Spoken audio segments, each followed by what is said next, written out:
Hello,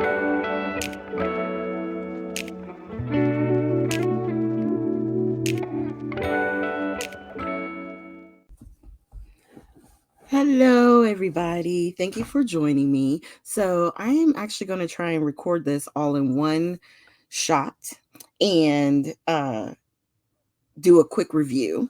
So, I'm going to be using this stamp, but the review is actually for these Golden Maple Sable watercolor brushes, and they're for watercoloring. And they come in this box, individually wrapped with plastic pieces over the brushes, and we'll pull them out. And you get quite a few brushes. And links for this set, a link will be put in the more section, the description and everything. It'll be a link to, I believe, Amazon for you to be able to get these if you're interested. I think they're definitely cost effective. And I love the fact that you get all these different sizes and shapes. We also have one that's more angled. I don't know if it'll focus. It's kind of hard to see. And then these are all different size rounds. So you get quite a few brushes. So we're going to play test with these.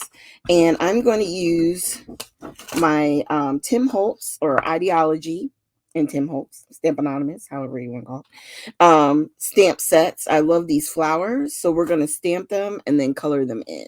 I'm going to do the two different ones. Okay. So I'm just going to stamp those real quick. And I already have some paper. Now, this isn't watercolor paper. For what I do, which is a lot more card making, in that sense, I figured it was best to just do a little test on some of these because you don't have to use a lot of water, and you can still get a nice watercolored image. And I'm just using some VersaFine Clair Nocturnal ink. That way, once this dries, it'll be waterproof. And I'm just using my Mission Gold watercolors. So let's stamp here. All right.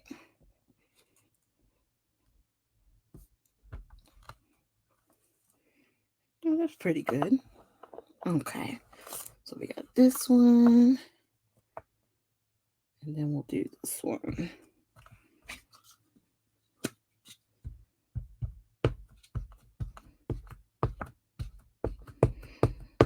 All right. I don't normally record all at once, the sound and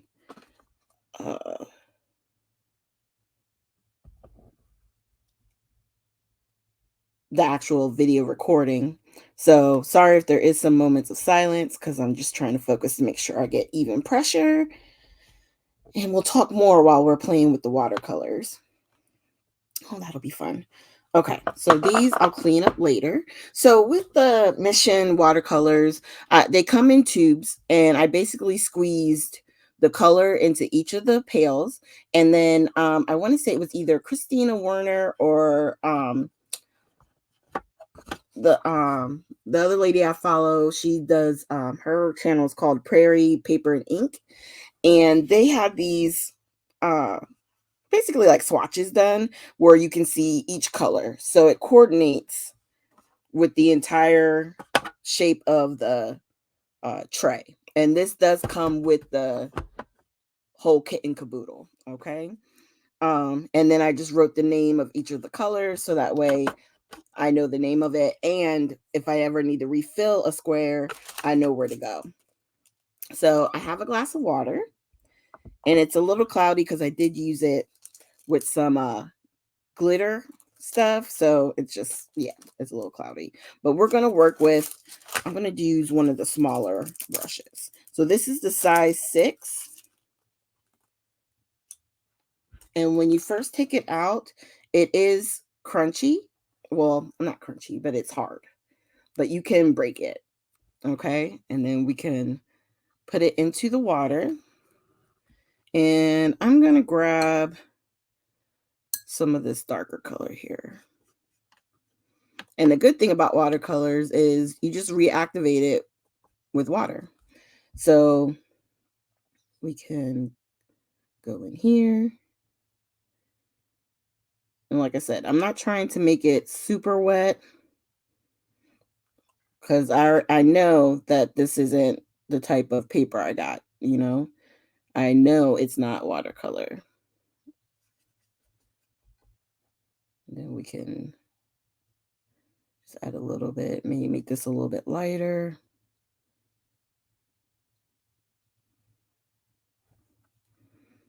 You can always grab, I don't have a, well, I got a little little tissue here. But if you have tissues in your craft room, you know, you can just dab.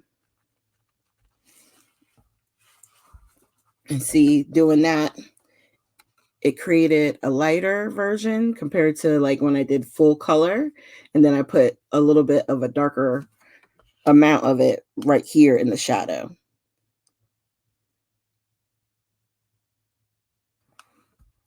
Okay, and so we'll go on to the next one. I can grab a little bit more water. And this works as a palette area.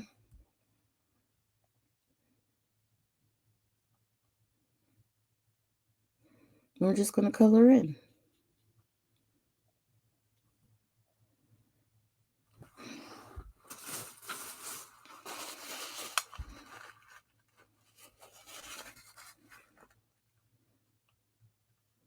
So I like how these feel. I like that it has the longer handle.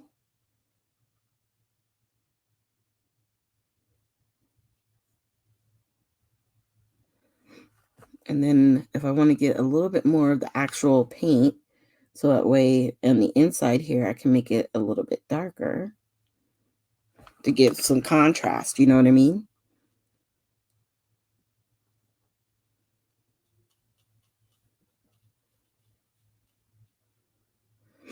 And it does help that the stamp itself gives us different like shaded areas to make it a little bit darker.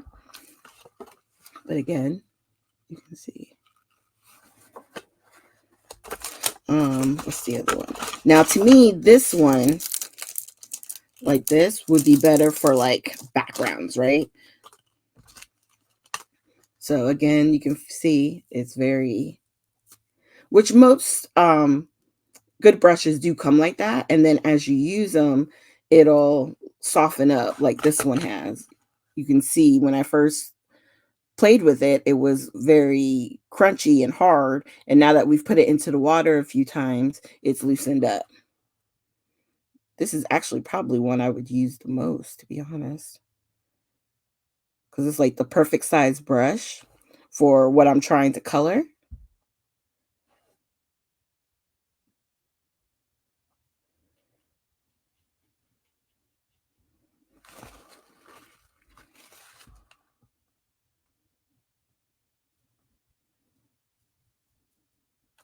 And then I can grab a little bit more water and just make it a little bit lighter up at the top.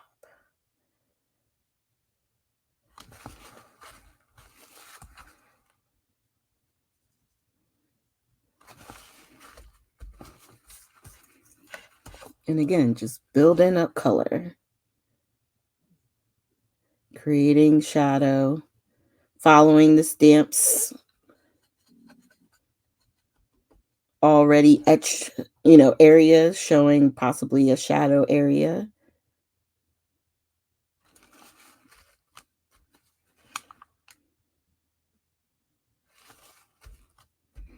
And the thing with watercolor too, you know, it's all about layering. So once a part dries, if you want it darker, you just go back in, grab you some more color, and you can give the area a little bit more darkness.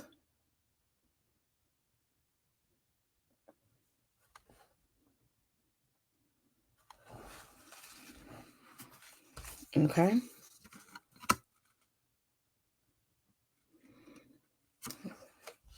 And then let's do this. So you see this little spot here, right?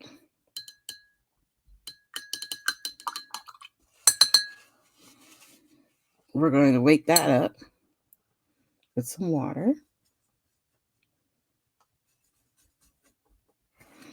And we can come in here and add the green. So you can choose to put it all over. You can choose, you know, just the spots that have more open white space is where you're going to color. It's up to you with these type of sketch.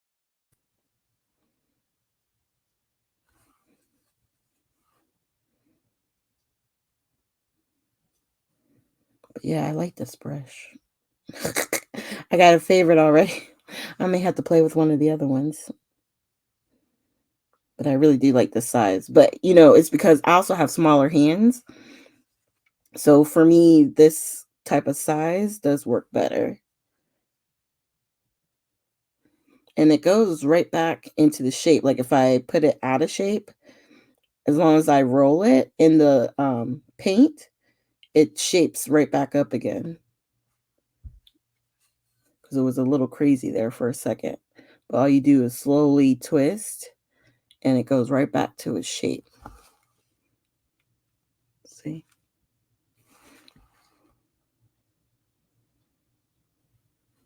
Just grabbing a little bit more ink to hopefully darken some of the areas.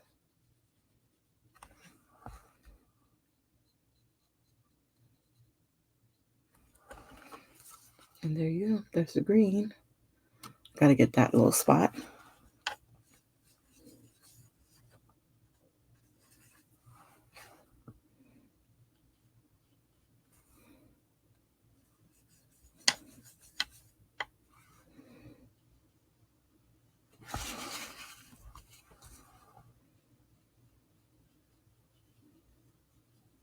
All right. So there we have the green and some of the pink done like that. And with any brushes like these, I think what I'm going to do first is do like a little background. I do want to play with this. So I think I'm going to use some blue. And we'll get this wet. And if you can, you don't want your brushes to sit in it because the water does get in here and it can ruin it. So let's go in here. Let me see. I kind of like this peacock blue. Let's do this one. This is more peacock blue. And we're just going to create sort of like a wash.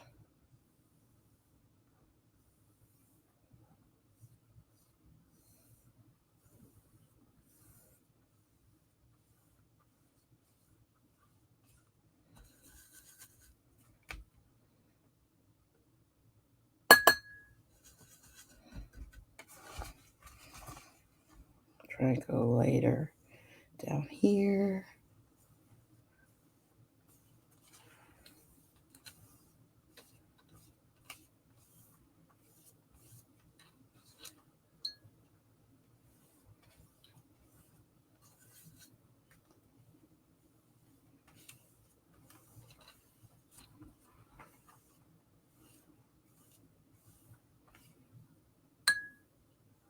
Just grabbing color.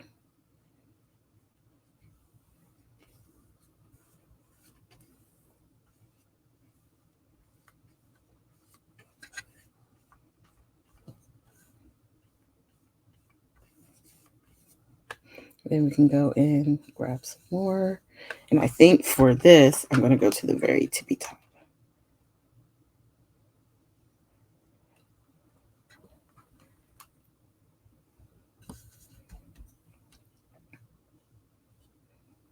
And then bring it down. Bring it down.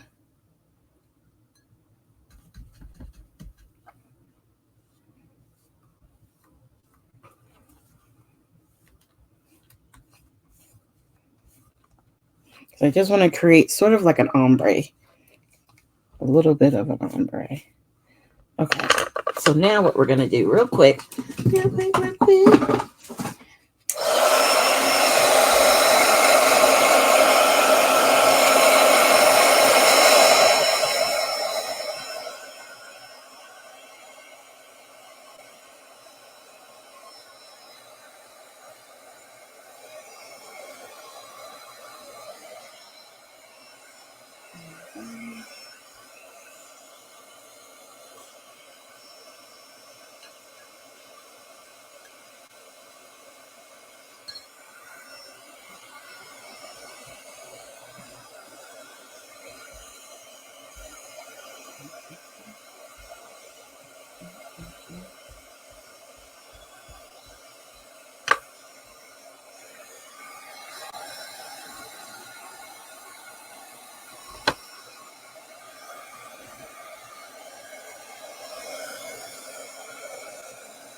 I love how this is turning out.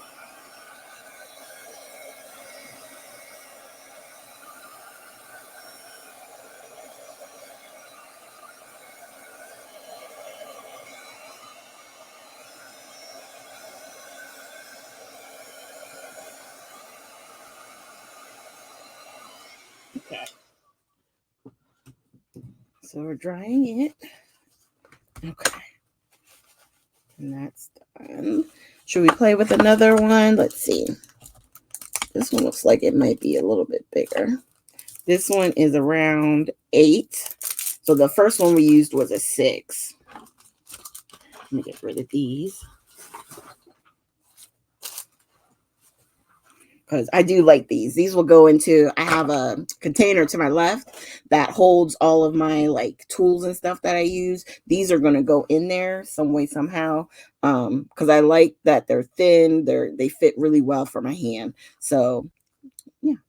Okay. So on this one, let's get a little bit, let's get some wet here.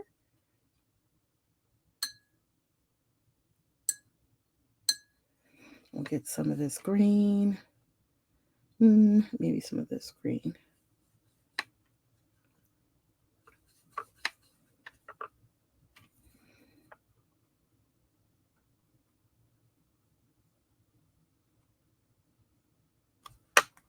So on the part of this that was the flower, I tried to make sure it was lighter there.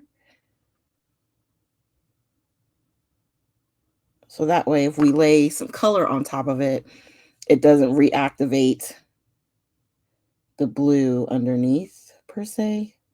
Not enough to change the color that we're using. That's what the hope is.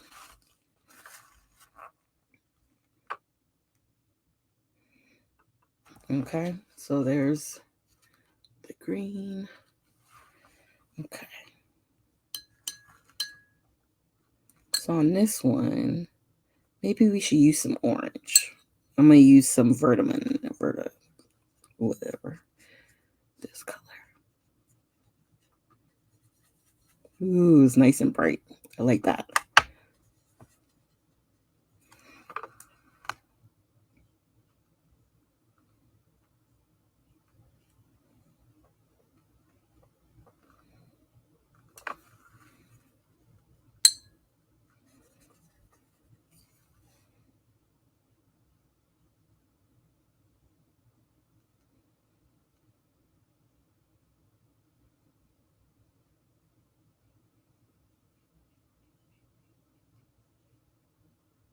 Okay.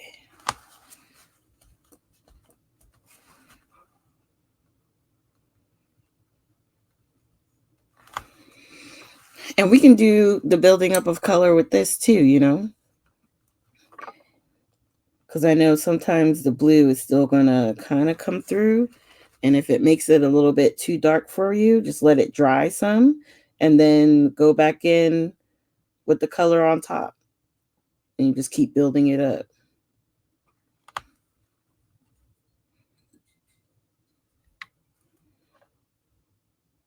You know, it all depends on what feeling you're going for.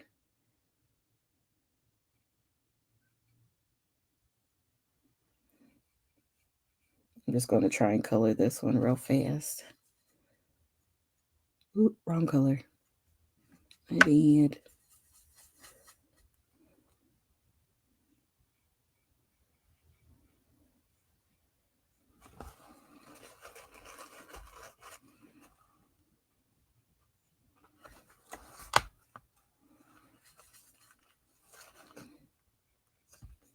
So what I'm going to do, only because of time, I am going to try and color this pretty quickly.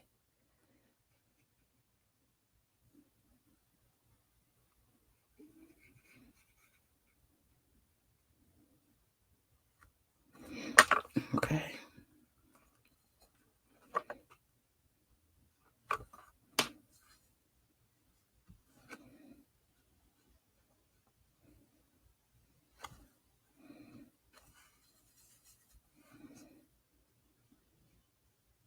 All right. We're almost colored in.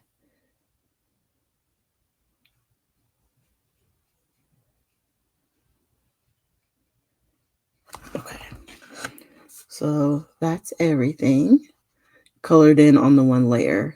I really like the brightness in that, so I'm going to let that dry a little bit, and then we're going to hit it back again. But these are really nice brushes. They really are. So you can get full coverage, and then you can also kind of pull the bristles together to reshape them. You are going to lose some hairs. It's not a whole lot, but I think it's just because some of them are just loose in there and you get so many, but it's a good thickness. And I think for anyone who's just starting out and wants to play with watercolors, this really wouldn't be a bad set because you get a little bit of everything. I love this one. I'm going to take it out. I don't know that I'm going to use it right now, but I just want to show it to you because it's such a unique shape.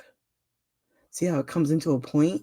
So that'll allow you to be able to get really sharp points. I really like that. So that could be something fun to play with. And then let's go ahead and take these out. Look at this one. This one is like super long. I'm like, but this could be good for detailing. It's not super thin, but it's close. It's a 3. I just feel intimidated by the length. It's just like, okay, let's see. This one is a 12. So this could cover large areas as well. We only got 4 more. Now this one's a good detailer. Let's look. See how tiny that is? This one is a 0. So on the actual brushes, they have the size. So this one's a good detailer.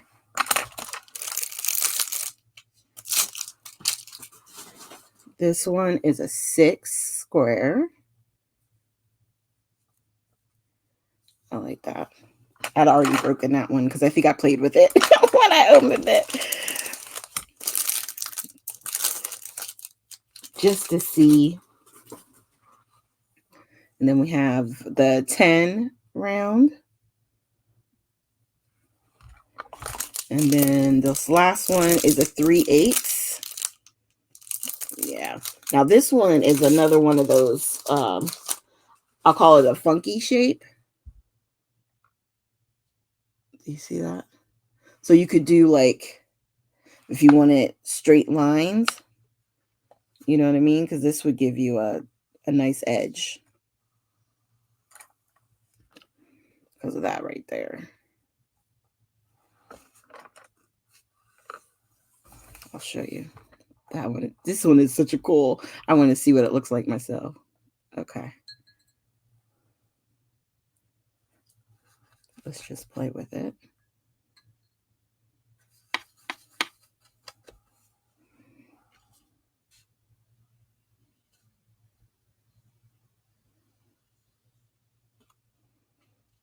Yeah.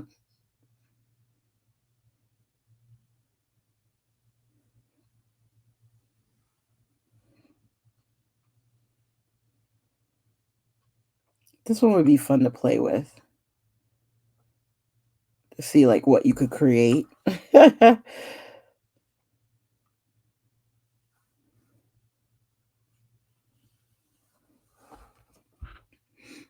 Yeah, it's fun. It's a neat splatters. I do splatters all the time. I wonder if this one will do. Let's see.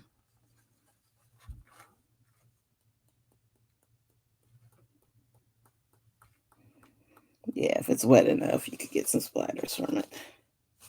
Hold on. Let me clean it. And then shape it back.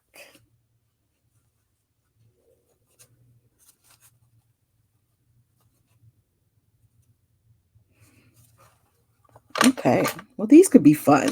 For sure. I think they're a good cost point.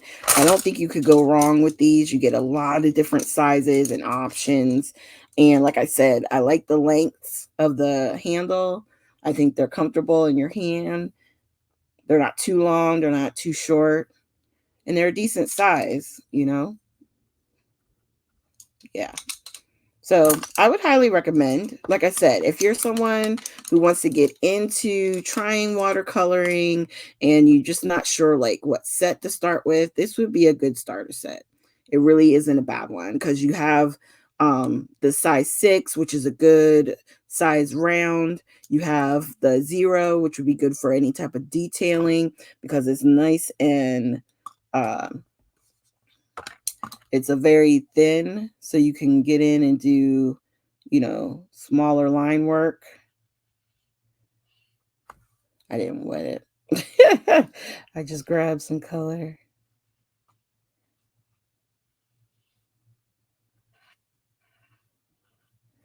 But you could, you know, potentially do smaller things with this one. Okay. So, yep, I would definitely recommend.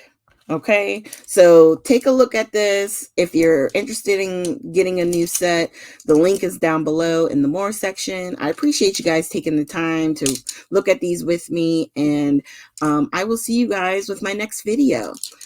Make sure you check these out. All right, have a good night.